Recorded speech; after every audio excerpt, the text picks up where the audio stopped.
Welcome to Stories from the Shadows, haunted tales from the golden age of ghost stories and supernatural fiction. I'm Mardell, and today's story is In Kropsberg Keep by Ralph Adams Cram.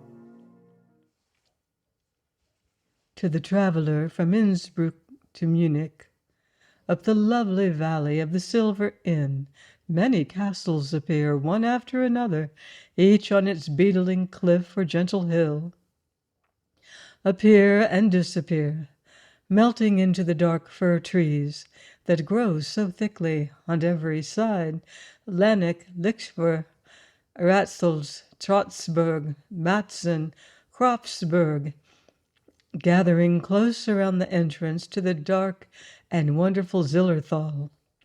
But to us, Tom Rendel and myself, there are two castles only, not the gorgeous and princely Ambros, nor the noble old Trotzberg with its crowded treasures of solemn and splendid medievalism, but little Matzen, whose eager hospitality forms the new life of a never-dead chivalry, and Kropsberg, ruined, tottering, blasted by fire and smitten with grievous years, a dead thing and haunted, full of strange legends and eloquent of mystery and tragedy.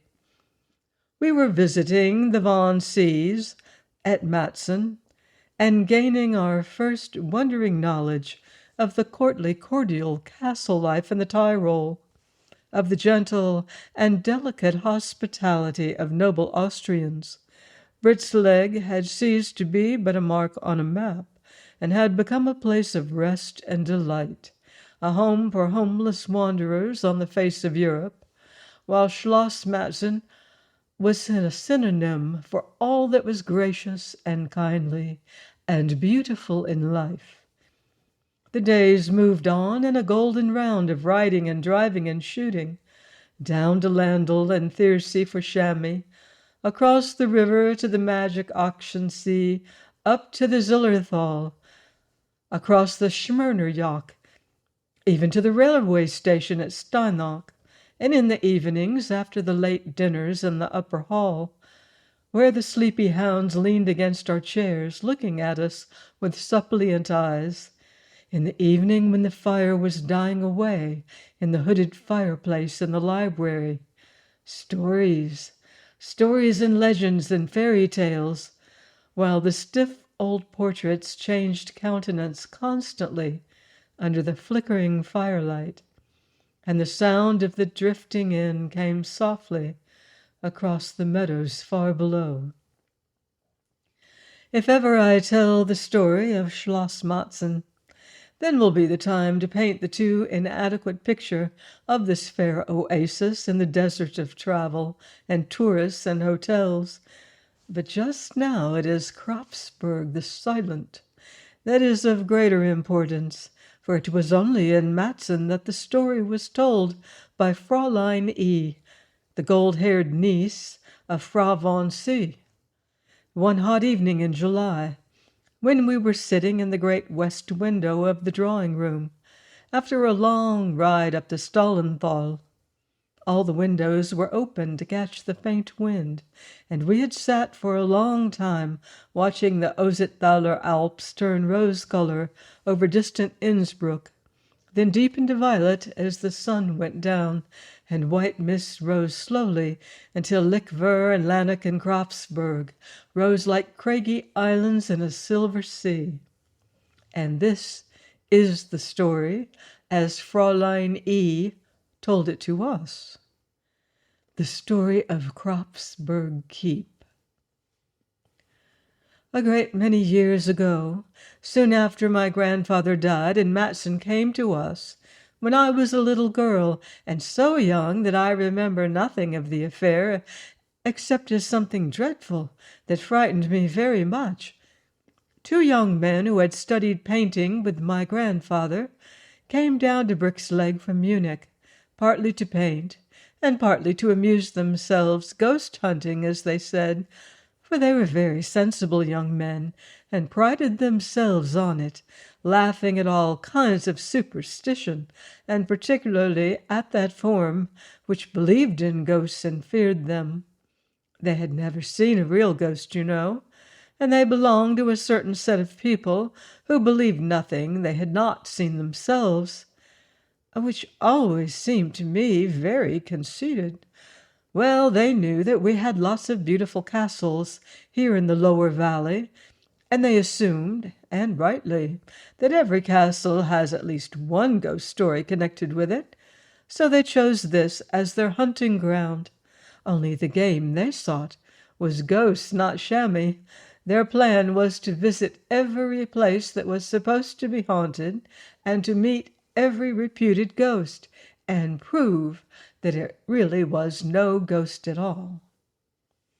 There was a little inn down in the village then, kept by an old man named Peter Roskopf, and the two young men made this their headquarters. The very first night they began to draw from the old innkeeper all that he knew of legends and ghost stories connected with Brixleg and its castles, and as he was a most garrulous old gentleman, he filled them with the wildest delight by his stories of the ghosts of the castles about the mouth of the Zillerthal. Of course the old man believed every word he said, and you can imagine his horror and amazement when, after telling his guest the particularly blood-curdling story of Kropsberg and its haunted keep, the elder of the two boys, whose surname I have forgotten, but whose Christian name was Rupert, calmly said, "Your story is most satisfactory. We will sleep in Kropsberg keep tomorrow night, and you must provide us with all that we may need to make ourselves comfortable." The old man nearly fell into the fire. "What for a blockhead are you?" he cried with big eyes. "The keep is haunted by Count Albert's ghost, I tell you." "That is why we're going there tomorrow night. We wish to make the acquaintance of Count Albert."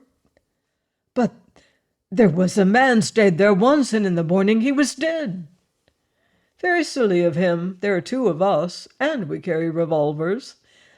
"But it is a ghost, I tell you," almost screamed the innkeeper. "Are ghosts afraid of firearms?" "Whether they are or not, we are not afraid of them." Here the younger boy broke in. He was named Otto von Kleist. I remember the name, for I had a music teacher once by that name.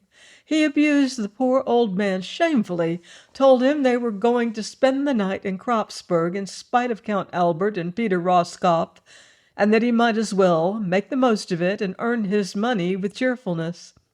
In a word, they finally bullied the old fellow into submission, and when the morning came he set about preparing for the suicide, as he considered it, with sighs and mutterings and ominous shakings of the head.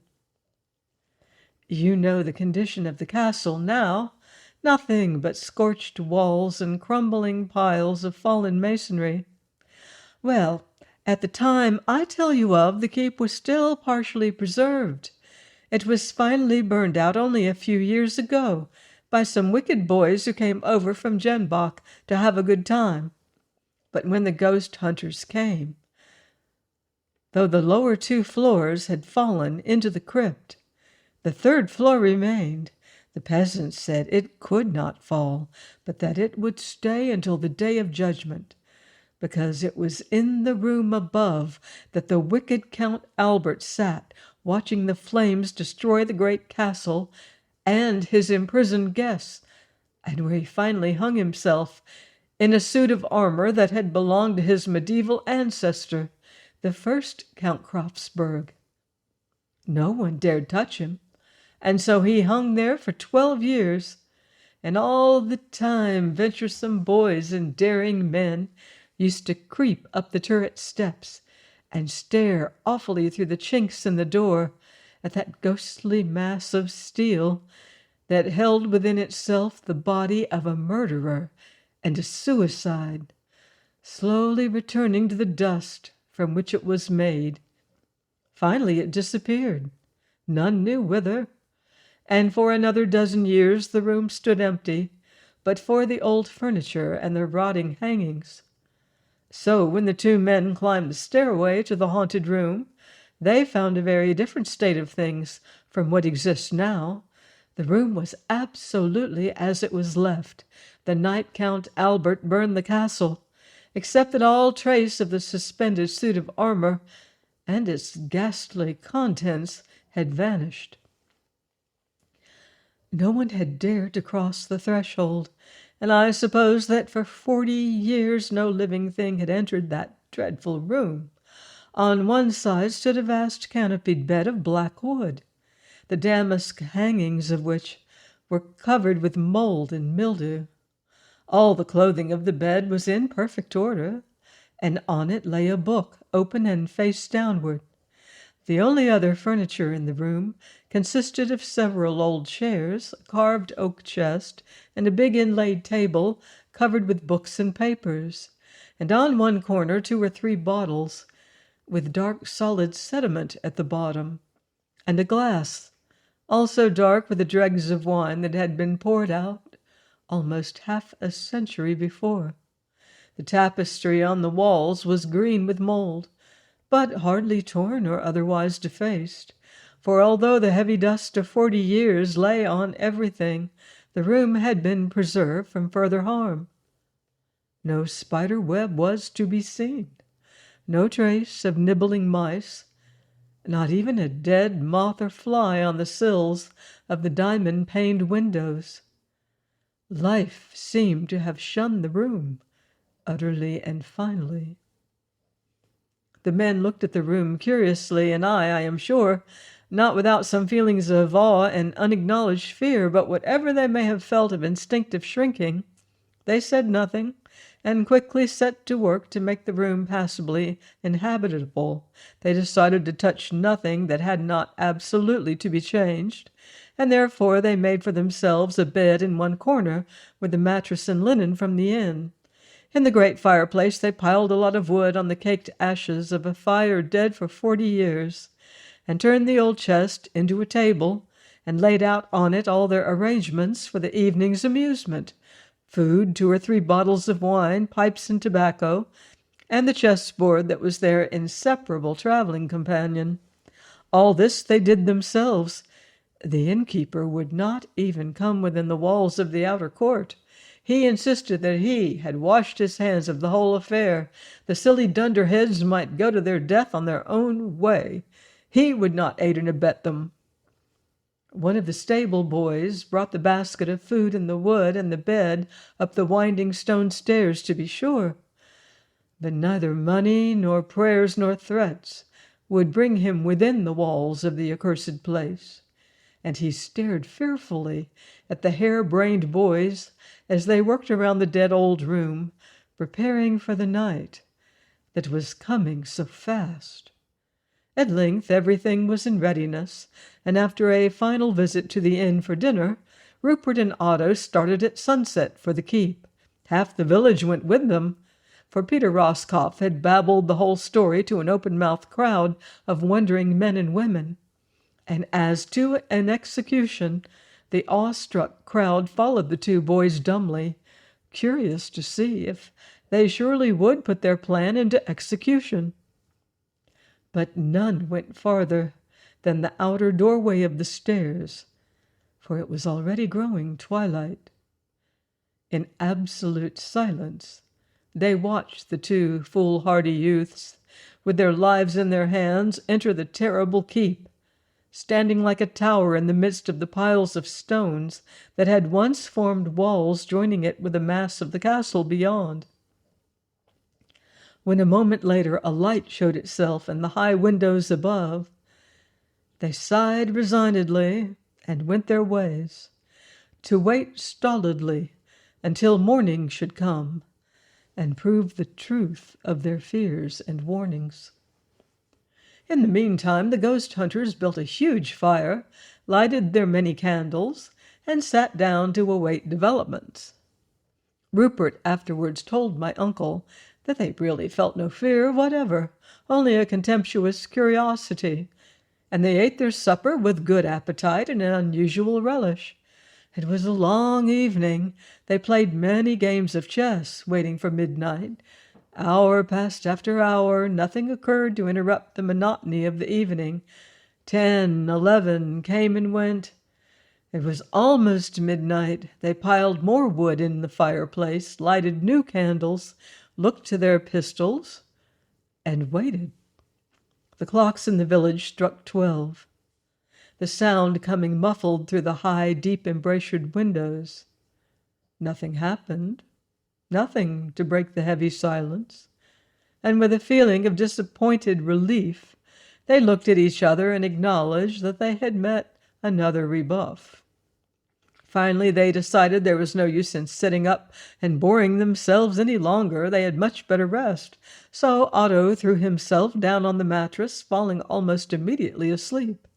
Rupert sat a little longer, smoking, and watching the stars creep along behind the shattered glass and the bent leads of the lofty windows, watching the fire fall together and the strange shadows move mysteriously on the moldering walls. The iron hook in the oak beam that crossed the ceiling midway fascinated him, not with fear, but morbidly.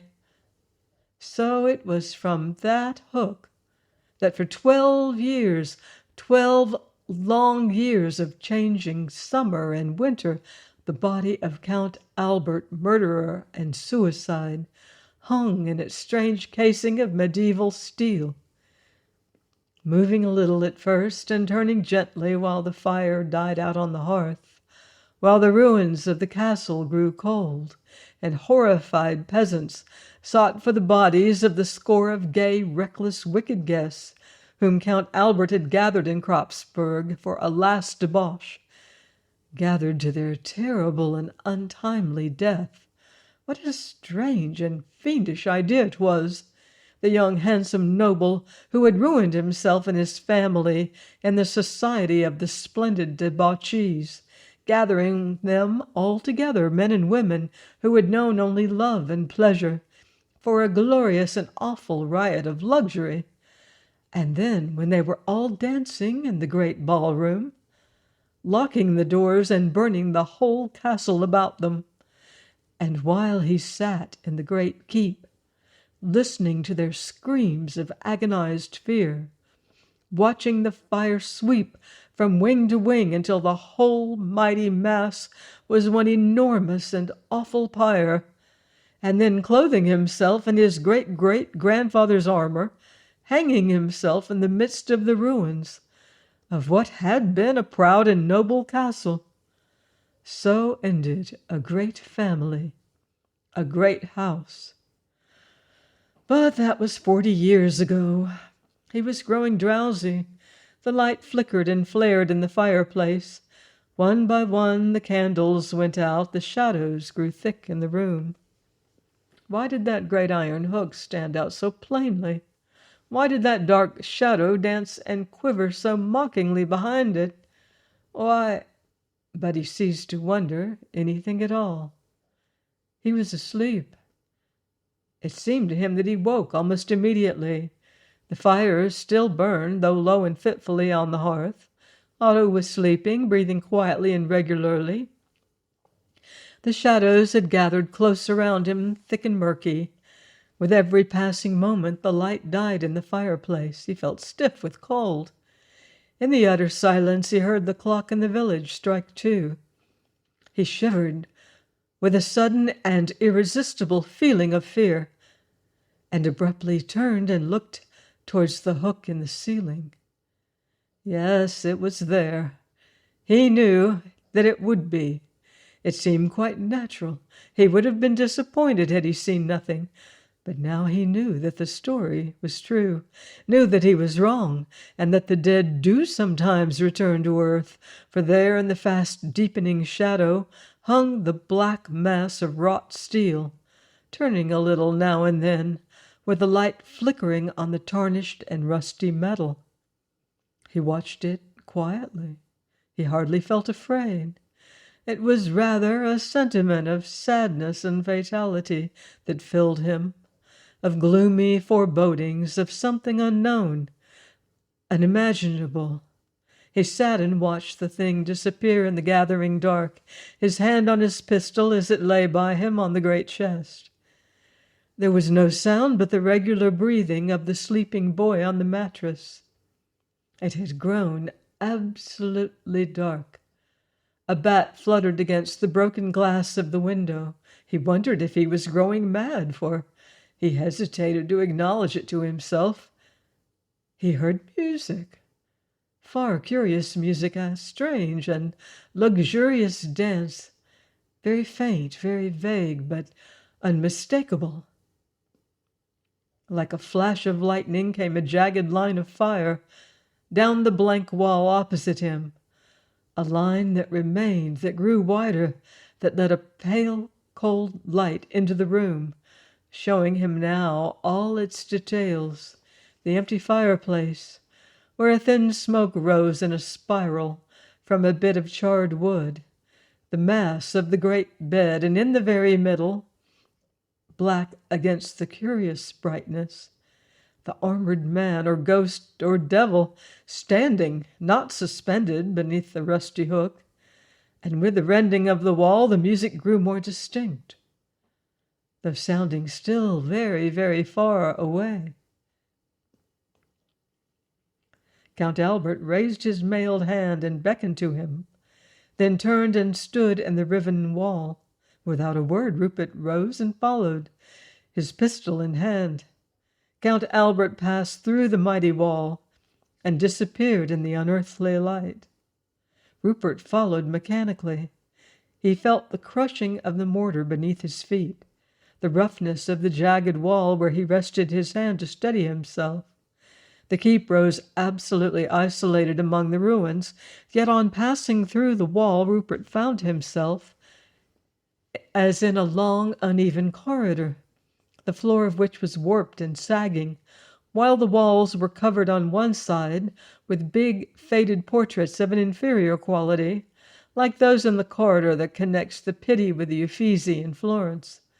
Before him moved the figure of Count Albert, a black silhouette in the ever-increasing light, and always the music grew stronger and stranger, a mad, evil, seductive dance that bewitched even while it disgusted. In a final blaze of vivid, intolerable light, in a burst of hellish music that might have come from Bedlam, Rupert stepped from the corridor into a vast and curious room, where at first he saw nothing, distinguished nothing but a mad, seething whirl of sweeping figures, white in a white room under white light. Count Albert standing before him, the only dark object to be seen. As his eyes grew accustomed to the fearful brightness, he knew that he was looking on a dance, such as the damned might see in hell, but such as no living man had ever seen before. Around the long, narrow hall, under the fearful light that came from nowhere but was omnipresent, swept a rushing stream of unspeakable horrors.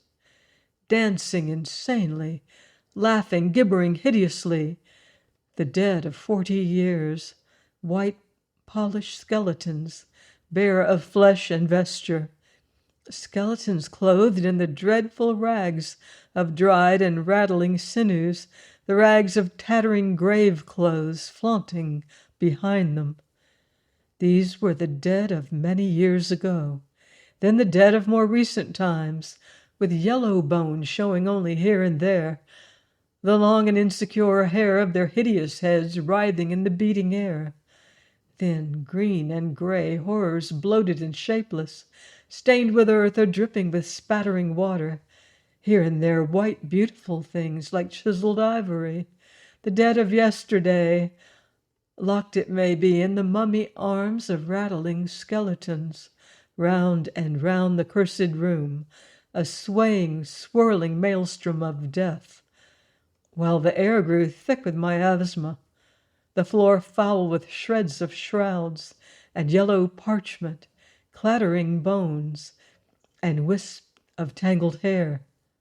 And in the very midst of this ring of death, a sight not for words nor for thought, a sight to blast forever the man of the mind who looked upon it, a leaping, writhing dance of Count Albert's victims, the score of beautiful women and reckless men who danced to their awful death, while the castle burned around them, charred and shapeless now, a living, carnal house of nameless horror. Count Albert, who had stood silent and gloomy, watching the dance of the damned, turned to Rupert and for the first time spoke. "We are ready for you now. Dance." A prancing horror, dead some dozen years perhaps, flaunted from the rushing river of the dead and leered at Rupert with eyeless skull. "Dance." Rupert stood frozen, motionless. "Dance." His hard lips moved. "Not if the devil came from hell to make me." Count Albert swept his vast two-handed sword into the fetid air, while the tide of corruption paused in its swirling and swept down on Rupert with gibbering grins. The room and the howling dead and the black portent before him circled dizzily around, as with a last effort of departing consciousness, he drew his pistol and fired full in the face of Count Albert. Perfect silence, perfect darkness, not a breath, not a sound, the dead stillness of a long sealed tomb. Rupert lay on his back, stunned, helpless, his pistol clenched in his frozen hand. A smell of powder in the black air. Where was he? Dead? In hell? He reached his hand out cautiously. It fell on dusty boards. Outside, far away, a clock struck 3. Had he dreamed? Of course. But how ghastly a dream! With chattering teeth, he called softly, "Otto?" There was no reply, and none when he called again and again. He staggered weakly to his feet, groping for matches and candles. A panic of abject terror came on him. The matches were gone. He turned towards the fireplace. A single coal glowed in the white ashes. He swept a mass of papers and dusty books from the table, and with trembling hands cowered over the embers until he succeeded in lighting the dry tinder.